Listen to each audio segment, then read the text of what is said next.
একটি আধুনিক বাংলাদেশ গড়া, যেখানে সবাই তার নিরাপত্তা নিয়ে বসবাস করতে পারবে। মানুষ এখন আমাদের যারা রাজনীতি করে তারা অনেকেই মনে করে রাজনীতি মানে হচ্ছে একটা ছড়ি গুনানোর মতো আর কি, যে আমি যা বলবো সেটা হবে, আমি এখানকার রাজা। সত্য কথা বলতে কি, আমরা যদি সুপথে না থাকি, পিতা মাতা যদি ভালো পথে না আসে, সন্তান কখনো ভালো মানুষ হবে না। পিতা মাতা যদি বিপদে থাকে, সন্তান বিপদে যাবে। তারা যেন সম্মানের সাথে জীবন জীবিকা নির্বাহ করতে পারে, তারা যেন আলোকিত মানুষ হয়, তারা যেন আগামীতে আমাদের প্রতিনিধিত্ব করতে পারে। এই জন্য আমরা চাই শিক্ষা, স্বাস্থ্য, কর্মসংস্থান, স্বাস্থ্যসেবা, এই সবগুলো সেক্টরে আমরা কাজ করতে চাই। আমাদের নেতা পরিষ্কার করে বলেছেন যে আমরা যে প্রতিশ্রুতি দিচ্ছি সেটা পালনে আমরা প্রতিজ্ঞাবদ্ধ। এবং আমি আপনাদের এলাকার একজন সন্তান হিসেবে আমি দীর্ঘদিন থেকে জনপদে কাজ করছি। 2009 সাল থেকে চক্ষু শিবিরের মাধ্যমে আমার এই জনপদের মানুষের সাথে সম্পৃক্ততা, আমি কাছ থেকে দেখেছি এই জনপদের মানুষের কি সমস্যা আছে, কি দুর্ভোগ আছে, কি সীমাবদ্ধতা আছে, সেটা আমি জানি। আমি চাই আমার ক্ষুদ্র প্রচেষ্টায় ব্যক্তি জীবনে আমি সাফল্য অর্জন করেছি, আমি চাই আমার জনপদের প্রত্যেকটা সন্তান সেরকম সাফল্য অর্জন করুক। তাদেরকে নিয়ে আমি চাই এগিয়ে যেতে। আমি কাজের মানুষ, আমি কথা বলার রাজনীতিতে বিশ্বাস করি না। আমার যেসব কর্মীরা আমাকে প্রশংসা করে আমি তাদেরকে পছন্দ করি না। আমি চাই কাজের মধ্য দিয়ে আমাদের মহত্ব প্রমাণ করতে, আমাদের অন্য মানসিকতা দেখাতে যে না আমরা পারবো। তবে আমি ধন্যবাদ জানাই আমাদের অনেক নেতা 5ই আগস্টের পরে তারা দায়িত্ব নিয়ে এই জনপদের যে শান্তি শৃঙ্খলা রক্ষা করেছে। অবশ্যই কিছু বিশৃঙ্খল ঘটনা ঘটেছে, সেটা অস্বীকার করার সুযোগ নাই, বা এখনো হয়তো ঘটতেছে। বাট আমি দায়িত্ব নিয়ে বলছি, যদি আমি সুযোগ পাই, সুন্দরবন থেকে শুরু করে উজলপুর, এই 16টা ইউনিয়ন আছে আমাদের, প্রত্যেকটা জনপদে প্রত্যেকটা গ্রামে যে সমস্যাগুলো আছে আমি চিহ্নিত করে আমি সেটা সমাধান করবই করব। আমি কোনো ছাড় দিব না। আমি এসেছি এখানে ভালো কিছু করতে, ভালো কিছু দিতে। আমি কারো কাছ থেকে এক কাপ চা খেতে চাই না, কারো বাড়ি দাওয়াত খেতে চাই না।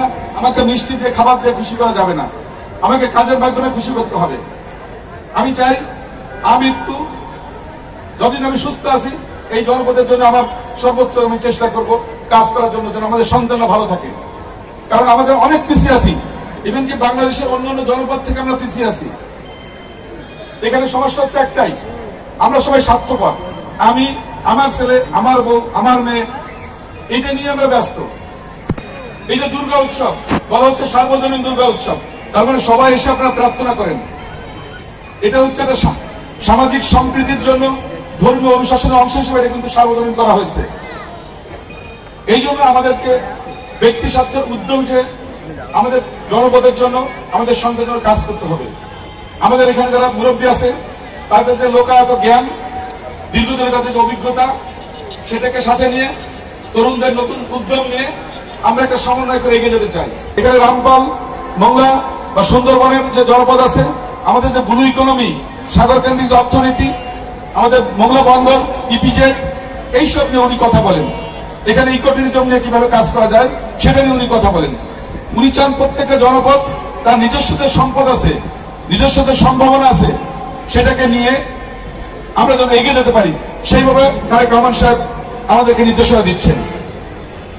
আমি বিএনপি একজন কর্মী হিসেবে মনে করি, আপনাদের একজন ভাই বন্ধু হিসেবে মনে করি যে আপনারা যদি আমাকে সহযোগিতা করেন, আগামীতে আমি চেষ্টা করব রাজনীতি করি বা আপনাদের প্রতিনিধি হই আর না হই, যেহেতু আমি জনপদের একজন সন্তান, আমি এই মাটি থেকে বেড়ে উঠেছি, এই মাটির প্রতি আমার কৃতজ্ঞতা আছে। আমি চাইলে এখন ঢাকা শহরে আমি ভালো মতো থাকতে পারতাম, ওখানে আমার কিন্তু বাড়ি, গাড়ি, অফিস আদালত সবই আছে।